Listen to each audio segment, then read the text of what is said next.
All right, we're going to start the meeting. Call to order the meeting, Committee of Adjustments, October the 8th. Please note that this meeting is being broadcast and recorded. Recordings will be made available on the town's YouTube channel. At this time, I will ask if you have any cell phones or devices, if you can put them on mute, please. I will introduce the folks that are here. I'll start with my senior planner, Maria Cosa Rossi. And beside her is our planner, Randy Burke. Beside myself, Chief Administrative Officer, Adam Sabansky. Our planning technician, Mackenzie Baird. Is Corinne online? Renata may be joining us. She's the Chief Building Official Interim Manager of Planning and Development Services, County Lambton. And I will introduce our committee. Starting at my far right, Councillor Mike Vasey. Beside him, our committee member, Jennifer Turk. To my left, Deputy Mayor Nettie McEwen and committee member Les Goldhawk. And I am Bruce Moulton, and I'm the chair of the committee. I will ask my committee, if you have any pecuniary interests, please declare them at the appropriate time. I have a motion here by Nettie McEwen, seconded by Mike Vasey, that the minutes from the regular Committee of Adjustments meeting held July the 9th, 2024 be approved as presented. It says July, but I believe the should be September 9th. September 2. Are the movers and seconders okay with that? Okay. Pardon? Yeah, Nettie and Mike. You guys okay with? Okay, I'll call the question. All those in favor? That is carried.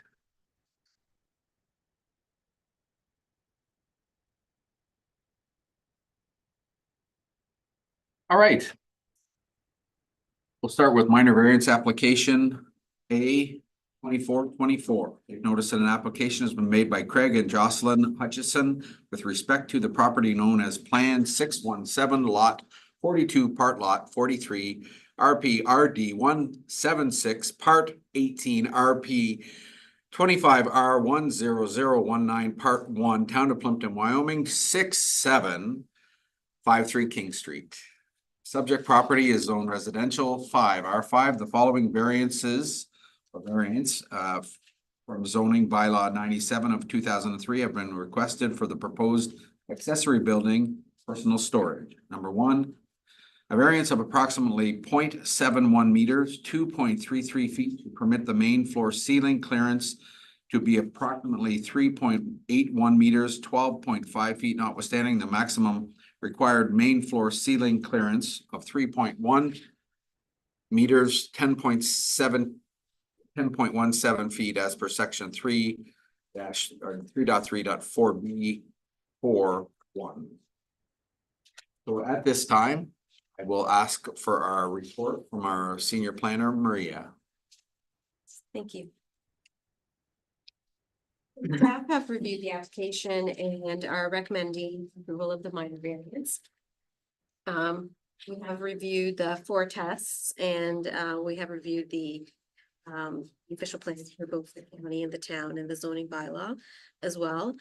So the applicants are seeking an approximate increase as stated of 0.71 meters, and the request is to increase the interior height of the main floor is to enable the applicant to store and repair his personal classic car collection via a hoist system that requires the increased ceiling height. In the report under Town of Plympton-Wyoming zoning bylaw, that last sentence, I just want to provide an amendment. It states there that the applicant is requesting an approximate 23% increase from the 3.81 maximum, but the maximum is actually 3.1 meters. So they're looking to increase it from the 3.1 to the 3.81 meters. Okay. In terms of the 4 tests, it's been deemed to be a minor variance. The increased heights required to facilitate the use of the hoist system when preparing the the cars and no negative impacts to surrounding neighbors is anticipated. It meets the general intent and purpose of the official plan. And in terms of the zoning, the increase in the interior main floor ceiling height will not impact or negatively impact the surrounding properties, landscaping or the drainage.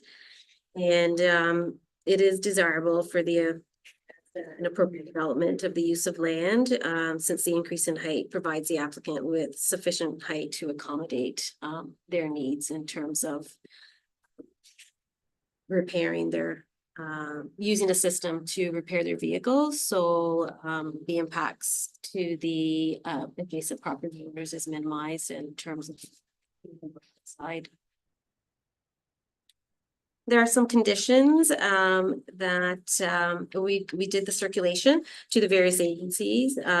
St. Clair Region Conservation Authority and Fire, County Public Works and Public Health had no comments.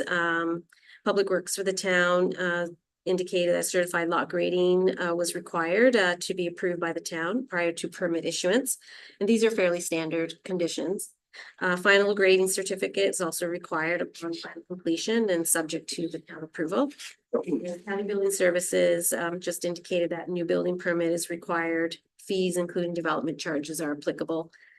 Demolition permit is required for the removal of the existing accessory structure and to be removed before new construction begins. Ensure both driveway accesses are also approved by the town. So these are fairly standard and they've been included as part of the recommendations for approval.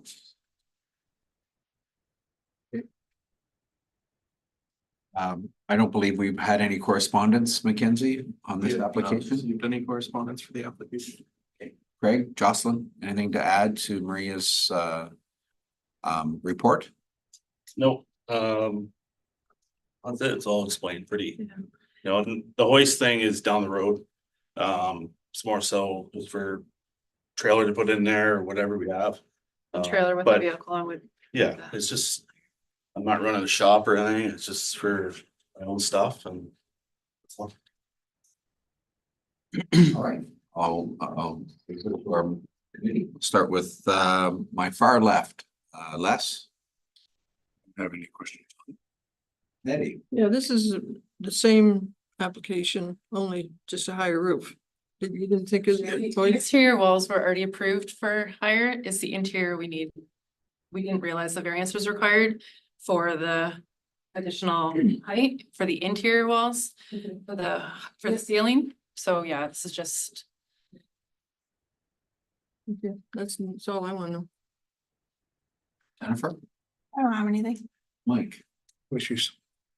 Just a question on my part. I know planning, we had talked about in general, the inside height of accessory buildings and what our bylaws were prior to. I know that is on our list to take a look at as well down the road. So we are looking at raising it or changing it. And because once again, I think back in the day, there were issues with it being, it really doesn't impact, we feel it doesn't impact the outside much at all when depending on the height inside, but.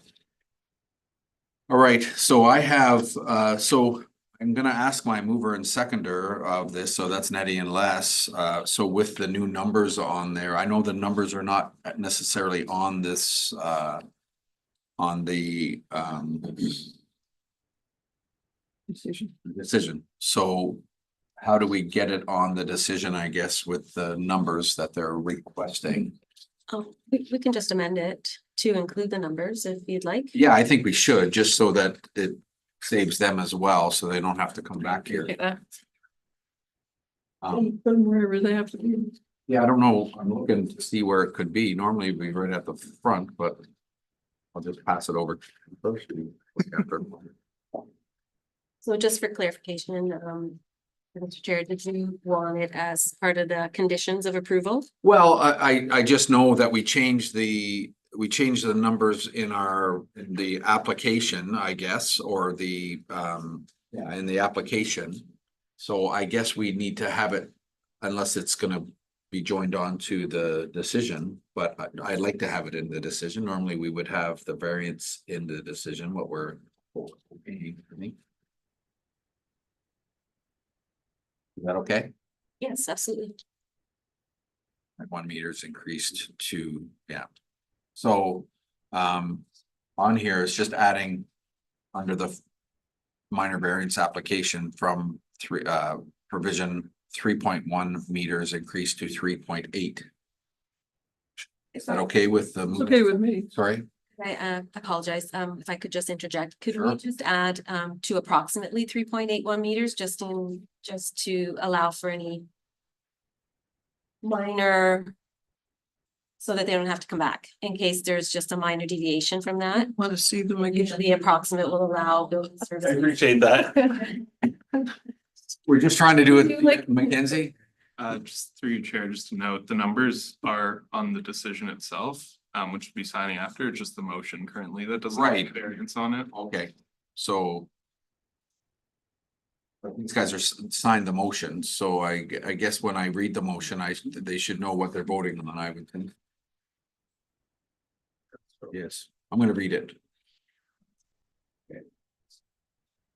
I have a motion by Ed McEwen, seconded by Les Goldhawk. That's by Maria Caso Rossi, senior planner, dated September 30th, 2024, be received, and that minor variance application A 2424 requesting relief from the town of Plympton-Wyoming zoning bylaws for the height of a main floor ceiling clearance provision from 3.1 meters increased to approximately 3.8 meters for accessory buildings and structures be approved, subject to the following conditions. Number one, a certified lot grading plan be submitted to the town of Plympton-Wyoming and approved by the town prior to the permit issuance. Number two, final grading plan certificate submitted to the town of Plympton-Wyoming upon final completion and subject to the town final approval. Three, building permit required applicant to apply for a building permit to comply with all requirements as prescribed by the Ontario Building Code and to the satisfaction of the County of Lambton Building Services Department. Number four, ensure eaves troughs, downspouts, and grading are always maintained accordingly and within own property boundaries, no exceptions. Number five, ensure the property is generally maintained and drained during the construction process, and that drainage waters are not diverted to neighboring properties, and that weeds and grass are always maintained within 20 centimeters, 8 inches or less. Number six, a demolition permit required for the removal of both existing accessory structures and shall be removed before the new construction. Permit fees will be applicable. And number seven, for the detached accessory structure, personal storage, personal storage and habitable space, livestock permitted, industrial uses. I'll call the question. All those in favor? Motion is carried. Once again, there's a 20-day appeal period that you have to abide by, so conversation with McKinsey and our planners if you have any more clarification. Appreciate it.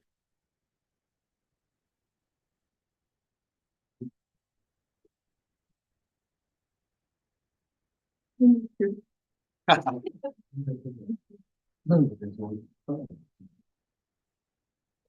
got 2 minutes before we do our next application.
All right, we will start our next application.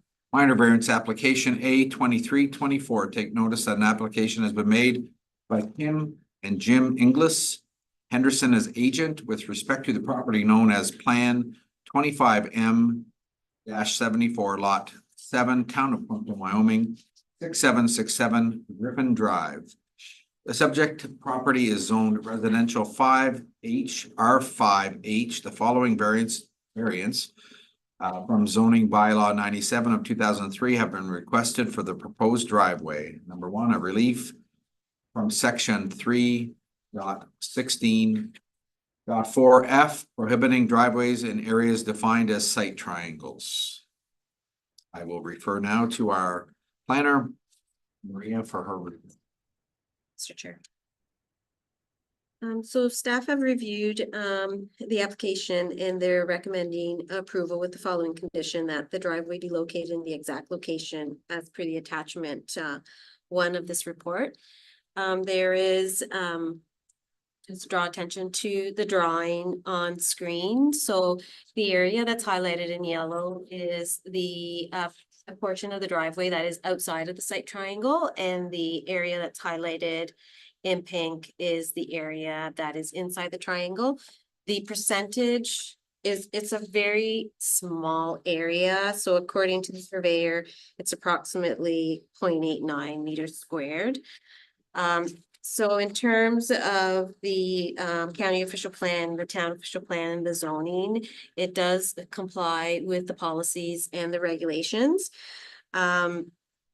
So in the R5, permitted use is a single detached dwelling and building structures accessory to that permitted use. However, because the lot is located on a corner, all development, including the driveway, must be located outside of the site triangle. So I just want, I know this, we've had this discussion before, but just wanted to mention that the current 15 meter by 10 meter site triangle requirement for corner lots is currently under review through the comprehensive zoning bylaw.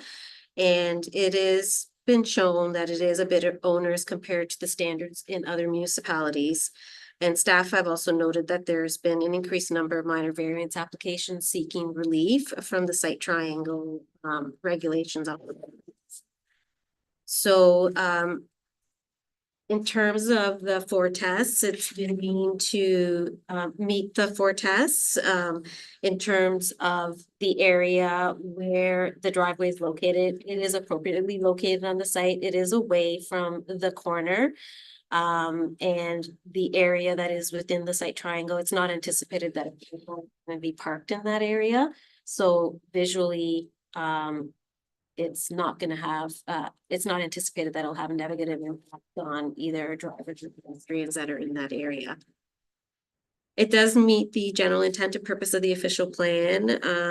Subject property is designated service hamlet area, which permits a single detached dwelling with a driveway. And in terms of the R5 zoning, the general intent is maintained. It's the dwelling itself is located outside of the site triangle, and the driveway is placed as far east on the lot as possible away from the corner of Griffin Drive. In terms of, it is also, the variance is also desirable for the appropriate development or use of the land. So the dwelling and driveway are compatible with the surrounding low density residential development. So it's been deemed by staff that it is desirable and appropriate for the subject lands. So there is, the dwelling is currently under construction. So the only issue that is really sort of standing in the way of completion is this issue with the site triangle. Okay. Mackenzie, did we receive any correspondence on this application? Your Chair, we have not received any correspondence on the application. Okay, thank you. Anything to add to Maria's? Nothing positive. I find it Negative, go ahead. I find it a very unique bylaw that's strange, because there's nothing to stop somebody from parking a car, let's say to the left of the pink spot there. And that would be, but I've driven that both ways. many times, you could not go much more than 20 kilometers an hour coming in from the south. You can go a little faster than that coming from the north, but then you're also over to the west farther in the lane. So I don't know, when I heard about all this, I just thought that's very strange. So that's my comment. But I do like Maria's report. We recognize that, and that's why during our zoning bylaw review, it's something we're gonna look at. It's it was intended to be a one option fits all kind of thing back in the 2000s, but I think we're outgrowing its use at this point. And I've seen various versions of setbacks to a driveway, plus the site triangle being different. So there are other options, but anyway, I like Maria's report. I hope everyone else does. Okay, I will refer to our committee. I'll start with on my far right, Councillor Vacy. No issues. I've already discussed these. Nobody agrees with me, so. No, we're being looked at, so that's fine. Jennifer, I don't have anything. Deputy Mayor McEwen. I do have a question. If he doesn't put any concrete on that little purple triangle there, would he even have to come in here and ask for a variance? If he did not make that triangle part of his driveway. That is what we were gonna do. I don't see why. There is a minimum requirement in terms of the width of the driveway that there needs to be met. Yeah. Yes. All right, that's all I have. And I think the minimum requirements is significantly under 7 meters, so in theory, likely the patch of grass might be able to accomplish that. Car. Well, it's a double car garage there, Yeah. right? Yeah, so you really shouldn't be able to develop a lot. It doesn't meet the bylaw for a site triangle, sort of. You would expect if He you has bought brought a that up lot, many you could have a double garage. When your subdivision agreement, which isn't yours, I know. Yeah. But the subdivision agreement says you have to have a double car garage with concrete. You should assume that when you're buying that lot, that would work. Yeah. We agree, and that's why we typically see these approved, and we're looking to update this section of the bylaw. Anything else, Nettie? No, nothing, that's all. Just trying to get away from, just trying to figure out how to get away without doing this. Okay. Les? Little different corner there anyway. It's the corner, it's a 90-degree turn in the road. They don't really have any. Okay, I have a motion here by Jennifer Turk, seconded by Mike Vacy, that the report by Maria Casa Rossi, senior planner dated September 30th, 2024, be received, and that minor variance application A-2324 be approved with the following condition. 1, the driveway be located in the exact location as per attachment 1 of this report. Call the question. All those in favor? That is carried. There still is a 20-day appeal period. I mean, once again, I don't know how, it's kind of already there, right? So, but anyway, there is a 20-day appeal period. If you have any questions, contact Mackenzie or our planners and they'll direct you on what to do next. I'll probably be okay with it, then more questions. Sure. Okay, thank you very much. All right, thanks, guys.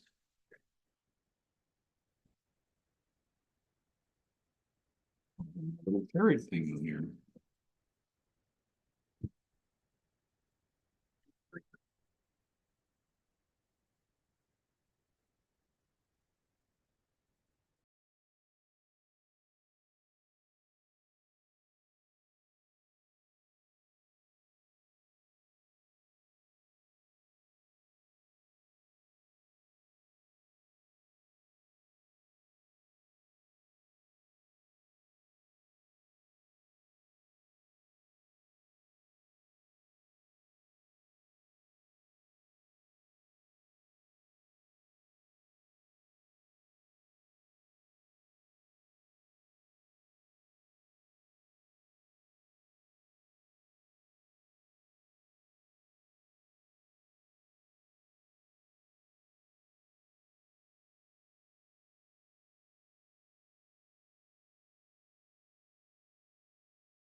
Backyard, son. All right, continue the meeting. Severance application number B 1924. Take notice an application has been made by Herman Nas Brown as agent with respect to the property known as Plan 2 Block T Lot 1-2, Town of Plympton-Wyoming, 515 Niagara Street. The applicant is requesting permission to sever approximately 497 square meters, 5,349.66 square feet for the creation of a new lot. The retained lot is proposed to be approximately 460 square meters, 4,951.4 square feet. The entire subject property is zoned residential to R2 in the town of Plympton-Wyoming, zoning bylaw 97 of 2003. This time I will refer to our planner. Maria, go ahead. Thank you. So staff have reviewed the application and are recommending approval for the creation of a new lot. We have a number of standard conditions that we can discuss further on that are conditional on the approval. So the subject property is located in downtown Wyoming at the corners of Niagara and Toronto streets and in a predominantly low density residential area in close proximity to commercial uses. The retained lot contains an existing single detached dwelling and an accessory structure, and the proposed severed lot is vacant. So the applicant is proposing the severance. He would like to sell both properties. The retained portion will meet the minimum requirements, as will the severed portion. The severed portion is a little bit more than the minimum at 497 square meters, just to take into account that it is the corner lot. So to take into account the site triangle, and so to ensure that there is a sufficient building envelope outside of that site triangle and minimize the need for an additional minor variance down the road.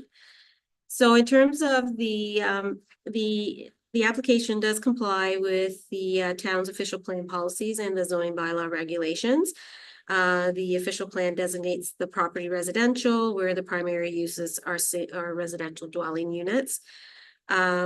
Residential policies also encourage intensification in areas of existing development that have sufficient capacity, servicing capacity. And the policies do state that the intensification could be undertaken by consent, provided it makes the most efficient use of municipal services. Also, given the shortage in housing and government objectives to increase housing supply, is also a goal of the town's official plan that 20% of the new housing units provided in the town through intensification and redevelopment.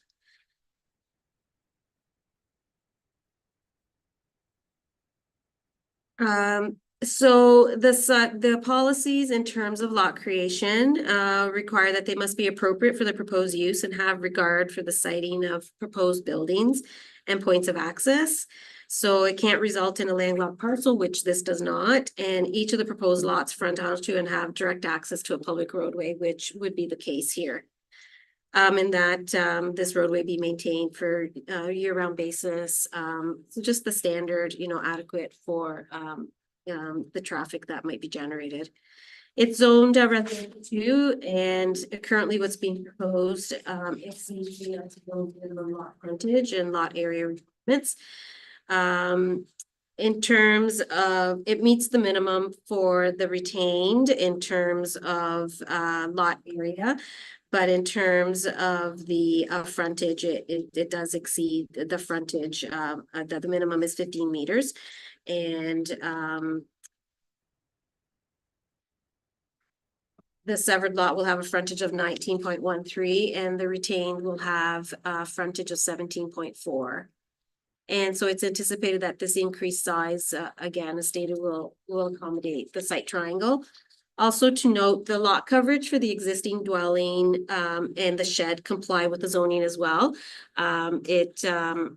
It takes into account about 19.6% of the lot coverage. The current dwelling is located right on the property line, but this is a grandfathered feature. It's an existing situation. So in terms of compliance, and this compliance has been determined. A survey was conducted on the property. Initially, the application was going to be one for minor variance, initially it was thought that there wasn't going to be sufficient lot area for the, to sever the property, but there was a survey that was conducted, and it's shown that the property was larger than initially, anticipated.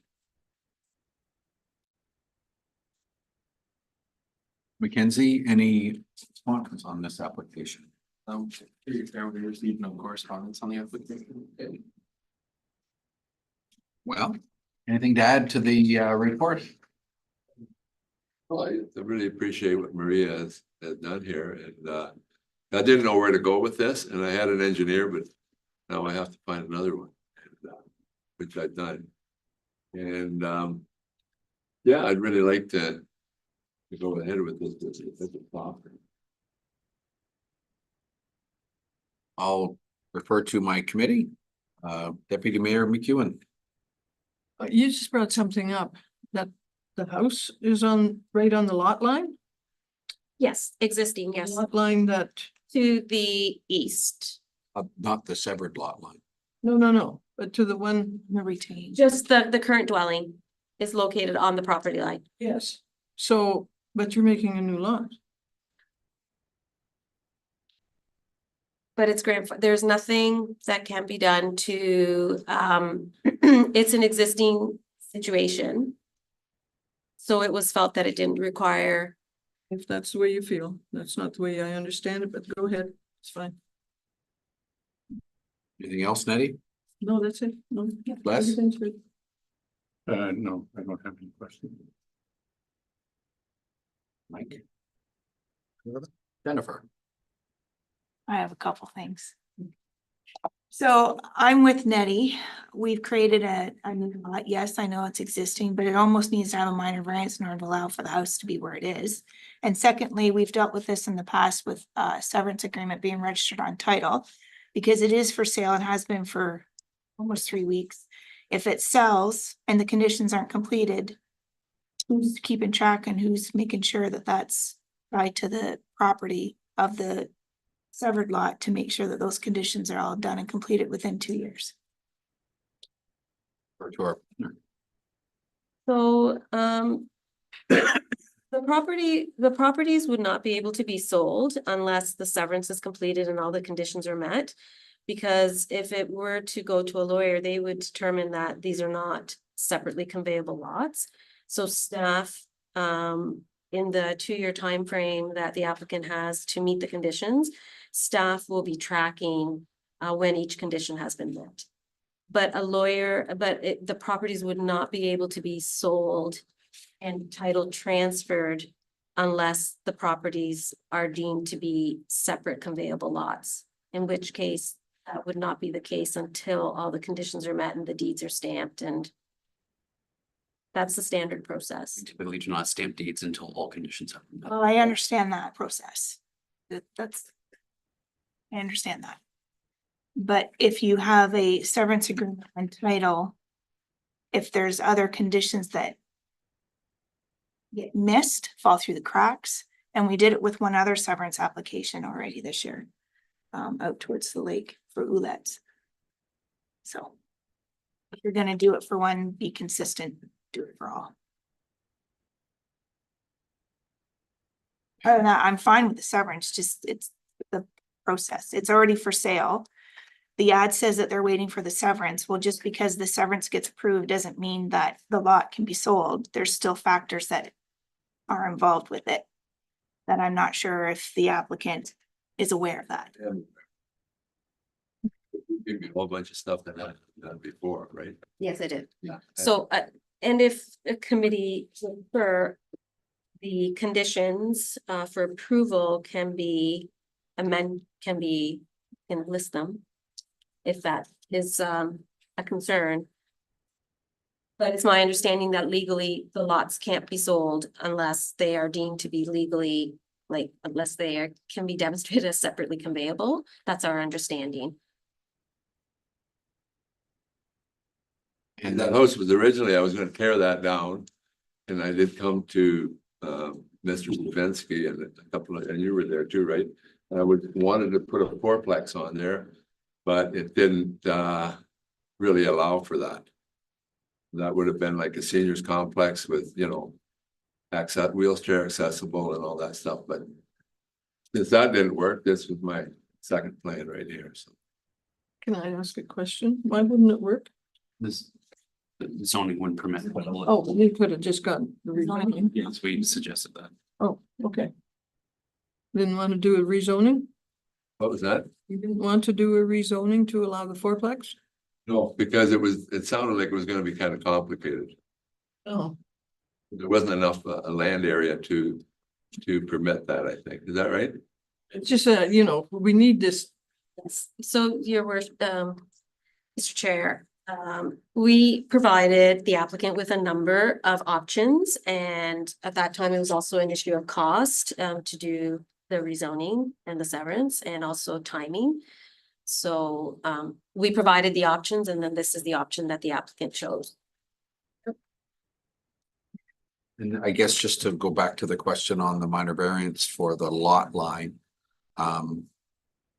Because the house is already there, not in compliance with the lot line, you are figuring because. I mean, once again, it's a new lot, so that would take away any sort of kind of grandfathering, but. The planning feels that isn't needed to have the variance. Planning didn't deem that was an additional necessary step because the lot area itself, everything else complies, but the existing building is already grandfathered in because it's already in existence there. If there was an issue with the lot size being below the minimum, then we would have recommended that, but we just recognized that the building was already there and Okay. was in existence, so. Jennifer, any more questions on yours? Mike? Okay, I'll refer to the committee. Do you want all of those recommendations on, or do we want to just go with the recommendations and they will be on the report for, I guess, for stamping of the deed and whatnot? All the recommendations. So the recommendations that Maria had offered as far as things that have to be done. Aren't they all- I have a whole bunch of stuff here. But are you having anything else added on to what the decision is? When you had mentioned the other recommendations that you had? No, Mr. Chair, what I meant to say was that I was happy to read out the various conditions. Oh, okay, I'm gonna read them. Yeah, I'll be reading them anyway, so, okay. I misunderstood what you meant. I have a motion by Mike Vasey, seconded by Jennifer Turk, that the report by Maria Costa Rossi dated October 1st, 2024 be received, and that consent application B-1924 requesting permission to sever approximately 497 square meters, 5,349.66 square feet for the creation of a new lot be approved subject to the following conditions. Owner satisfies the town of Plympton-Wyoming Public Works Department that water and sanitary service connection be provided to the severed and retained lots in compliance with the streets bylaw. Number two, owner satisfies the town of Plympton-Wyoming Public Works Department that individual accesses be located on the severed and retained parcels and installed in compliance with the streets bylaw. Water and storm services must be installed to the property line of the severed and retained lots by means of service installation application in accordance with the streets bylaw. Number four, a cash in lieu of parkland dedication fee be paid prior to the stamping of the deeds. The fee is to be calculated as per the Planning Act, and the value of the land is to be determined by the appraisal carried out by the town appointed appraiser. The applicant is responsible for all costs associated with the appraisal. Number five, all Drainage Act assessments applicable to the lands be reapportioned between the retained lands and the severed lands according to the agreement provided by the town and signed by the respective property owners of each of the retained lands and the severed lands. If the parties cannot mutually agree, the apportionment Or if the town, to the apportionment, sorry, if the town does not approve, the town shall instruct an engineer in writing to apportion the assessment among the parts into which the land was divided, and the applicant shall pay the engineering fees for such apportionment. The fees will be paid prior to the stamping of the deeds. 6, certified lot grading plan for both the retained and severed parcel be submitted and approved to the satisfaction of the town of Plympton-Wyoming. 7, a copy of the final RD plan or survey be submitted to the town of Plympton-Wyoming. 8, a copy of the deed and survey must be submitted to the secretary treasurer in form suitable for registration. 9, additional severance fees as required by the town have been paid before the documents will be endorsed. 10, the conditions must be met and survey and deed be presented within 2 years from the date of the decision, or the consent will lapse. Call the question. All those in favor? And it's carried. As you've heard tonight, there is a 20-day appeal period. During that 20-day appeal period, you can talk to Mackenzie or the planner, and they'll give you any sort of, they'll answer any questions or give you any sort of direction of what you need to do. Okay, thank you very much. Thank you. All right, we'll move on to our meeting. We have old business, which is our comprehensive zoning bylaw amendment. That is business arising or old business. Anything to add from our committee for that? No, so we'll be doing meeting. I think next week we have a meeting to discuss what's been provided by the consultant. So once we know more, we can definitely let everyone know. But for now, it's still just any notes that you guys have. Anything extra if you wanted us to look into and put in the zoning comprehensive review, definitely let us know at any time.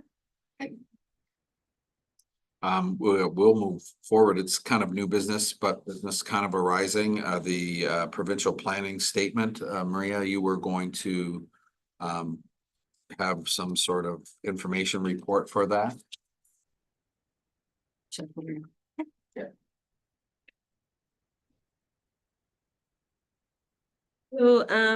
the 2024 provincial policy statement was released on August the 20th and will come into force on October the 20th of this year. It is now referred to as a provincial planning statement, whereas previously it was referred to the provincial policy statement. And it consolidates and replaces a place to grow growth plan for the Greater Golden Horseshoe, which does not apply to the county. So effective October 20th, 2024, all planning recommendations and decisions by staff, council, committee of adjustment, and the approval authorities, and also the tribunal must be consistent with the 2024 provincial planning statement. So I'm just going to provide some of the general highlights. There are some areas, well, one specifically that will impact this committee. And we'll talk a little bit more detail about some of the challenges with that. Now, we are going to be meeting with the ministry early in November because we do have some additional questions. So we will provide some additional information when it becomes available after that meeting. There are also some guidance policies that will be coming within the next year.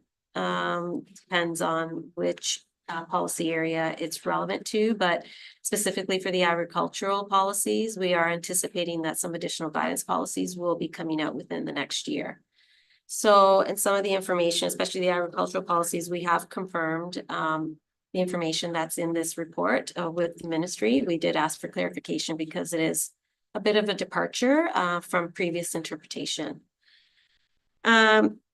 So there are some significant changes in the format and policy consolidation compared to the 2020 PPS, including a broader interpretation, which in the report is deemed as considerations of other factors to balance government priorities. And this stems really a lot from the new housing policies and push that the provincial government has on increasing housing supply. So municipalities no longer need to plan for a specific population and employment targets for a specific horizon year.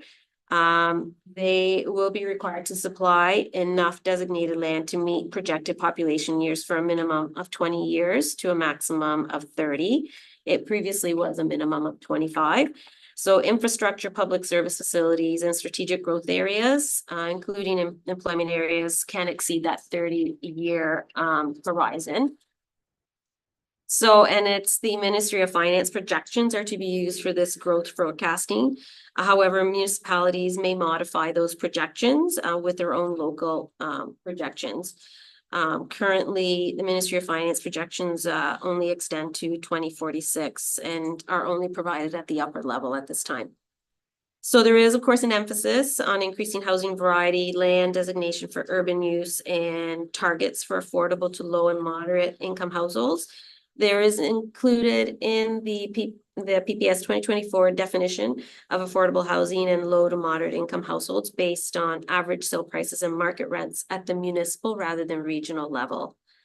This aligns with changes made in other legislation like the Development Charges Act. It's tied to the Affordable Housing Bulletin, which lists out the municipalities and each of their average sale prices and market rents. And so there is some flexibility introduced with new definitions for various housing types and, you know, redeveloping underutilized institutional and commercial properties for residential use. So they're looking at things like converting, you know, shopping malls and just looking at properties that are underutilized, you know, like churches and schools as well, or other examples that we've actually seen in the past. So the criteria for expanding settlement boundaries are now more flexible with a streamlined process and no longer mandatory to be identified through municipal comprehensive reviews. This is a big departure. Expansions to settlement areas now may be considered at any time through an official plan amendment as long as it meets certain criteria. And this could be official plan amendments that are coming directly from developers as well. So the evaluation of the expansion has to consider a number of different criteria like the need, infrastructure, public service, facility availability, and planning capacity phasing, avoidance in prime agricultural areas or evaluation of alternate location, and compliance with MDS. And there is an agricultural impact assessment analysis that will need to be done if the expansion is looking at agricultural lands. So the PPS encourages municipalities to identify areas for strategic growth and mixed use development. Although there are specific policies in this section for transit corridors, which do not apply to the town of Plympton-Wyoming, and really doesn't apply to the county as a whole. Upper tier municipalities are required to identify strategic growth areas and density targets in consultation with municipalities. And municipalities in turn are to establish and maintain minimum density targets for infill and redevelopment in built up areas. So zoning bylaws need to be updated regularly with minimum density height and other standards just to facilitate and accommodate this additional growth. Definition of employment areas has been narrowed to focus on industrial and research uses with additional protections against conflicting land uses. So municipalities may consider removal of employment lands for conversion to other uses, subject to criteria that ensures that there are sufficient employment lands available to accommodate projected growth. So the conversion, this is also something else. The conversion, that's a change. Conversion to non-employment uses no longer requires a municipal comprehensive review. That was quite an onerous process because it required consultation, not just at the municipal upper tier, but also with the province on some of those requests. And then development within 300 meters of employment areas are to avoid, shall avoid or mitigate potential impacts on long-term economic viability of employment uses. So in terms of the prime agricultural areas, there is a more flexible approach, as already indicated, in terms of to allow for the removal of land from prime agricultural areas for new and expanding settlement areas, provided that there is an agricultural impact assessment that needs to be completed and, you know, potential impacts, recommended avoidance and mitigation measures. So the protection of the agricultural land base is still the priority. And so they're asking that it be reviewed from an agricultural system and agri-food network approach. And a provincial guidance document is going to be released for direction on these agricultural impact assessments. Because the criteria is very general, but we're waiting for that direction because we are, Do those. pardon me? We're going to do those assessments. They will need to be, it's our understanding that it'll need to be done by the applicant, the consultant, but there will be specific criteria that will need to be met. So we're just waiting for, and they talk about it generally what it is, but there is supposed to be a document, a guidance document that's supposed to come out. So new residential lot creation is prohibited except for a residential surplus, except for a resident surplus to an agricultural operation, subject to criteria, including compliance with MDS. So this is the point that's been clarified, and this is a major change in terms of the language. Our understanding from the ministry is that this was always the intent, even with the PPS 2020, which has not been applied consistently based on their intent across the province.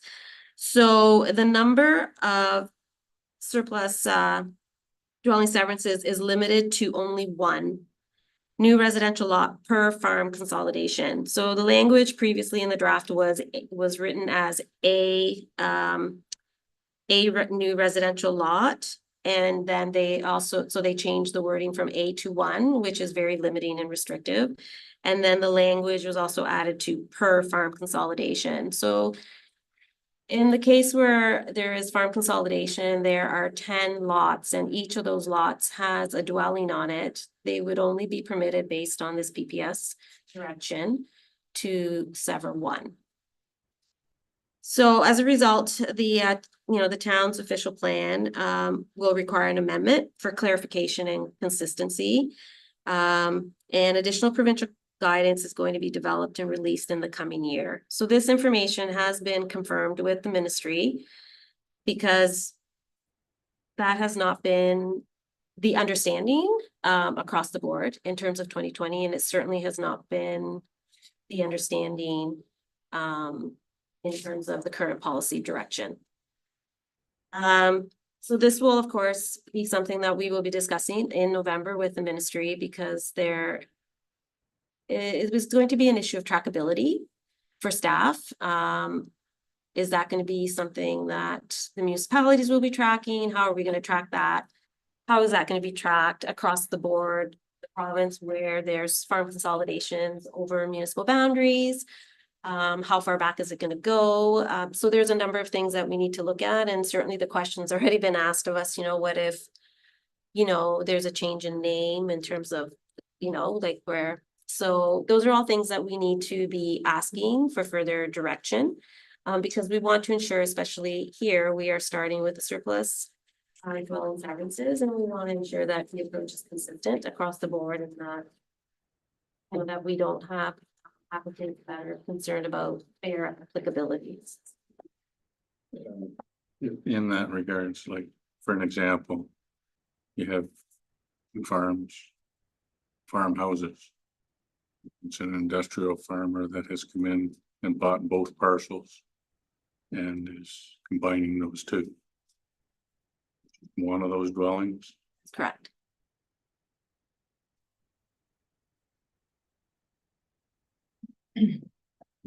So we have, since the release of this, we have had some meetings with individuals who want to sever dwellings from their farm consolidation.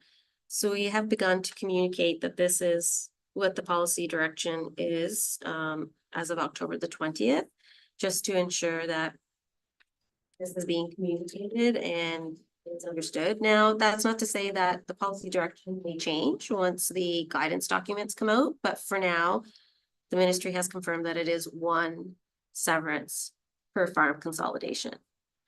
And the farm consolidation is defined as like a number of parcels. Obviously you need to have at least 2 parcels as part of the consolidation. But staff have identified that it is going to be a challenge in terms of trackability and application. So we'll see and those are questions that will be posed to the ministry as well for clarification. So continue on your note there. You've consolidated two. One residence has been let go. And down the road. Then another one right beside. It's consolidated. More? Unless they put it in a different name. That is the question we will be asking. And then you're not consolidating it. If it's in a different name. Yeah. They will be, because they'll buy two farms with another name, that's all. Oh, I see. It's like, there's all sorts of. Yeah. And this is Corporation. one of the questions that will be asked, because obviously we have been asked this question as well. So we recognize that there's some challenges with this in terms of the intent and the trackability of this.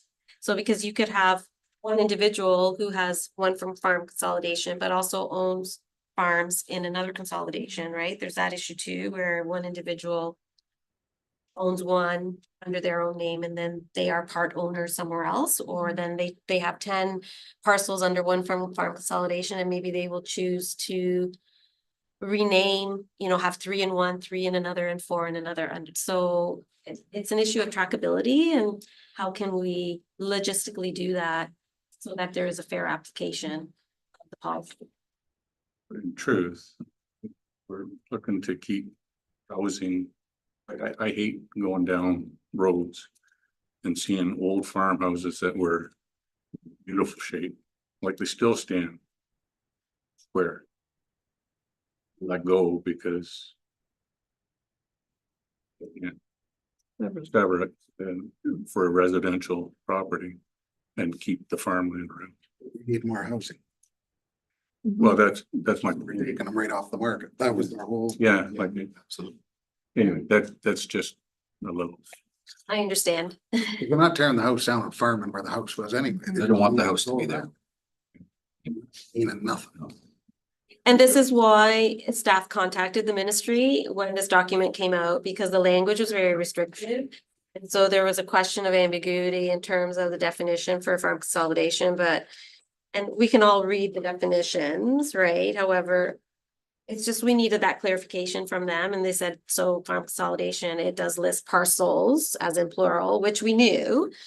But we just need that clarification. I don't think that we are the only municipality or county that has this concern. I believe this is an issue that will come up province-wide. The province did indicate, and I may have already said this, so I apologize ahead of time if I did, but they had indicated already that that was the intent of the 2020 PPS. So with 2024, they have added this additional restrictive language to provide that additional clarification. But that has not been the application province-wide to date, and they recognize that as well. So in addition to the principal dwelling, up to 2 additional residential units are permitted, provided at least one is located within or attached to the principal dwelling, and no more than 1 unit is permitted in a detached structure. So the additional residential units are to be limited in scale and are in addition to the farm worker housing, which is already a permitted agricultural use. And the definition of on-farm diversified uses now includes electricity generation, transmission, and storage. So I just wanted to preface this. A question did come up about this in terms of, if this meant that municipalities now were forced to enter into agreements with like green energy suppliers. There has been no change from the PPS 2020 to the PPS 2024 in terms of the language. It is not a restrictive language that uses the terminology shall. It is which would require, would make it mandatory. They use language that is basically couched in should, which is just recommendations. So there's been no changes in that area. And I just wanted to preface that because that question did come up already.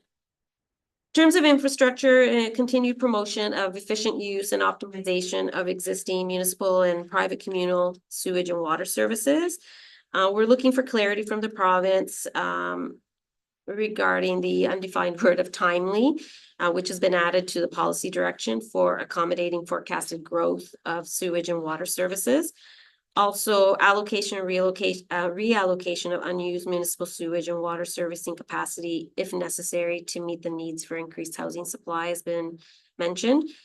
New development and rural settlement areas may be permitted on public services where individual on-site water services are combined with municipal sewage services or private communal sewage services. So we're looking for clarification on this area, because this is very general, broad-based, and we need a little bit more direction as to what they mean by this. There's been new definitions introduced, including energy storage systems and low-impact development as well. And that I think is just because of the trending of the battery storage proposals that have been. So other changes, cultural heritage and archaeological resources are to be identified early in the planning process. Really, we have done that, the county and municipalities, the planners that work in them, we have done that fairly early in the stage to address these issues. Just to bring it at the forefront so that applicants have a sense of expectation of, you know, what is required. So I think we've been managing that issue on our own. There is an emphasis on municipalities collaborating with conservation authorities on watershed planning, identifying and managing development within natural hazard areas, working with school boards and childcare service providers in the design and location of schools and facilities, and Indigenous communities, you know, early identification and protection and management of archaeological and heritage resources, and coordinating on planning matters, especially their Indigenous interests and potential impacts on their Aboriginal treaty rights as well. So the PPS does reference potential transition regulation and guidance policies from the province. So we're and they're seeking there was a comment period for feedback that they were seeking. That was until October the 4th, and it was just on planning matters that were in process and mostly dealing with larger projects. That, you know, if municipalities felt that a transition regulation for them was required. And so the province is going to prepare some guidance policies on that as well. So in terms of next steps, we anticipate that applications will continue to be processed with minimal impacts anticipated with the transition of 2024, even without changes to the official plan. Because even without the changes, the decisions and recommendations that are put forth have to be consistent with the 2024 PPS. And then staff will continue to review the 2024 PPS just to determine if there's any required updates to the town OP, and we'll report back to council with any recommendations as applicable. So I know that that's quite a bit of information. I do want to mention one other thing that has come up.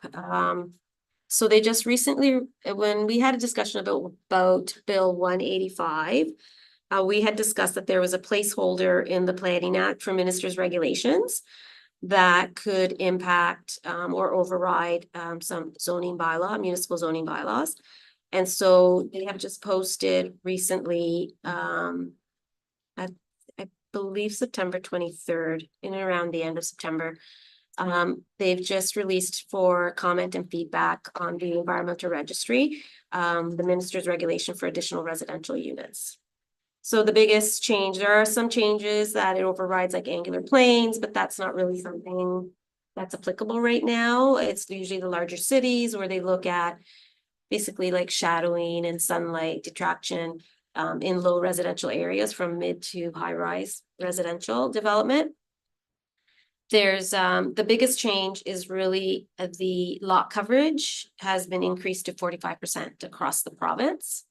So staff will be preparing, the county planners had a meeting today, and we will be preparing a letter to go to the ministry to provide some feedback based on our concerns with that unilateral increase in lot coverage to 45%.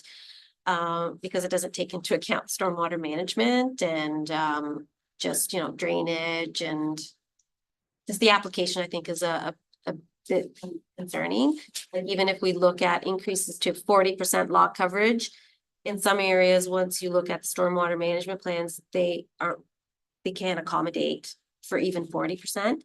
So that's sort of the biggest issue out of everything, that it's overriding, like it'll, they're not allowing for. I'm just gonna pull up my summary if it comes up. That's the biggest one that I just wanted to raise, that so that you're aware of what's coming. So for now, that's what's being proposed.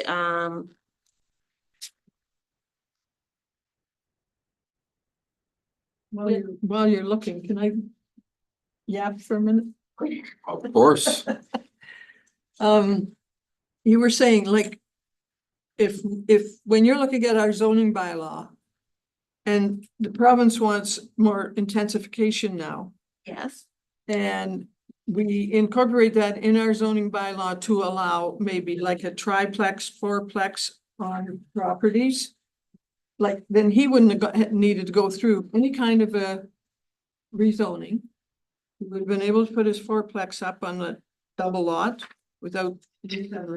Well, so that would be severed if they wanted separate ownership, but could we not put that? Will you bring it up to council when we go to make all these changes in our zoning bylaw? Because I probably won't remember.